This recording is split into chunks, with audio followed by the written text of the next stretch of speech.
Hi everyone, it's Mina here again. I hope you all are doing good.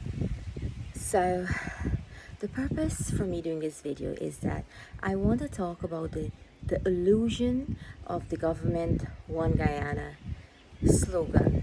The illusion of this slogan is that they are peddling One Guyana ethos, okay? That everybody is one. Well, let me tell you all something. There is nothing like that in this country. So I will start. A few days ago, I went to the bank, okay? Do you know how long some people were waiting in the bank? 3 hours. I spent 2 hours. The guy before me, he was standing there with his little kid. He told me that he was standing for 3 hours in the bank, and I believed him. I stood in the bank for over 2 hours. All right? The services at the banks are poor. The government is not putting enough pressure on the private sector to bring better service to Guyanese people. That is one. Secondly, in the news, you can see in the news that when there is a drug bust, okay, let's say there's a cocaine drug bust or any big drug bust abroad in any country involving ships, you never ever see they print the name of the ship, the owner, or the people involved in those drug busts. But you know what? The small marijuana guy that they catch with a little ounce of marijuana or whatever, you'll see his name and everything about him published in the news. And I can keep going on and on and on. But the situation in this country is that a lot of these politicians with their fancy jargons and whatever terminology that they want to use to promote or think that there's a One Guyana ethos. Every government service in this country, okay, is so poor, okay? It is so poor that has left you really, really frustrated. And the commercial banks, same thing. All right. Now, many times you read in the news, you see a foreigner, they get bail for a couple of dollars. All right. The Guyanese, they gotta pay a lot of money for bail. There is no One Guyana. This is not no One Guyana thing here. This is clearly unreasonable practices by some people, and it is clear that what goes to one doesn't goes for all. And so many areas that there are so many things are wrong in this country, and the government just sit by and they do nothing about it. Let's take for example Godfrey Stacia. He is the head of GRA, okay? There has been quite numerous instances where vehicle already passed through, all right, and then they go in and investigate. So many times that is clearly inefficient practices of procedures and so on and so forth. Another thing is that there is no tax reform for Guyanese in this country. There is absolutely, there has not been any tax reform. You know, people are paying. I was told that if a property is transferred as a gift, you have to pay capital gains tax. Capital gains tax is if you're making a profit, okay? But if a property is being transferred as a gift, why do you have to pay a CGT when it's transferred as a gift? It is my view that so many laws in Guyana is being misrepresented. Many laws are being misrepresented in Guyana to punish citizens, to prevent the progress of Guyanese, while the foreigners, my fellow Guyanese, go and check the websites of the embassies of Guyana abroad, the way they market Guyana, that so much tax exemption. So go, for example, on the Kuwait website, of the embassy of Guyana to Kuwait.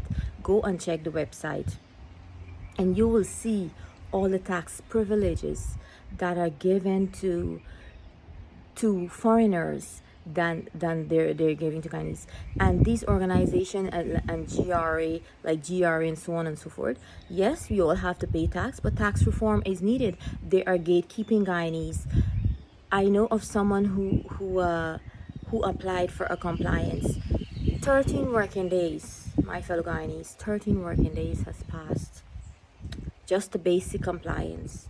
And the compliance is not ready. The compliance is not ready. So these kind of systematic oppression by GRA and other government services where the deliverables are so poor, it's beyond. And then you hear the president talking about artificial intelligence. Where can you apply artificial intelligence where people can't get the basic done? They can't get a base. Every time GRE wants a new service or something, they can't integrate their software properly. They want a new service, they create a different application every time, from Padna to Asikuda and something else. What kind of nonsense is that? Why are so many people still in positions that they function in and they don't deliver? And then after several years, then you hear that they resign, like the one at housing and so on and so forth. This kind of one Guyana ethos that is peddled around the place, the maths does not add up, my fellow Guyanese, because people don't have the same outrage that they have for politicians against many dysfunctional officials. They don't have the same. And I wish that Guyanese can actually be more outspoken. They just get by, put up with all the nonsense. I know some of them speak up, but that is very rare. People don't want to ruffle feathers or whatever it is. But this whole one Guyana ethos, guys, is just a total illusion, a total fraud. Nothing about that ethos exists in Guyana. Nothing. From GRA to Ministry of Housing, simple functions of the NDCs, sandblocking up the roadway, the people who smuggled, who get caught abroad with cocaine, they never make it to the news. The ship owner name. So what is this one Guyana ethos about? What is it about? It is one law for one person, applicable to one person, and another law for whoever is family and friends, and whoever is bootlickers, and whoever is whatever. But a lot needs to be changed in Guyana. This nonsense cannot continue. The government cannot peddle that they have a one Guyana ethos and the maths don't add up. The maths for so many things does not add up in this country. VAT is still there, and they're giving out $100,000. And when the year up, Guyanese are spending more than $100,000 in VAT, which is like greater than the 100,000 cash grant that they're wasting money and throw. Yes, it helped one and two people who whatever, they come on social media and say whatever yes, it helped them, blah blah blah blah. But they're not. But Guyana have a maths problem. They have a maths problem. You spend $3,000 a week minimum on VAT. Go and add it up and check and see. $3,000, $4,000, $5,000 a week. Go add it up and check. So this is the problem in this country, is that the maths don't add up for the one Guyana ethos, and betterment needs to come in government services. GRA, the driver's license section, improve, but there are many others like compliance and others that need improvement. And we as Guyanese, we can't just sit by and be treated with crumbs and fancy words, but in reality, nothing changes. Absolutely nothing. I want to express this because this is what I am going through, currently dealing with other people. That I went to the bank and I experienced this myself, where people are standing 2-3 hours in a commercial bank, and most of the tellers, they aren't tellers. Most of the stations are empty. This is the kind of thing that's happening in Guyana, guys, and I have become so frustrated.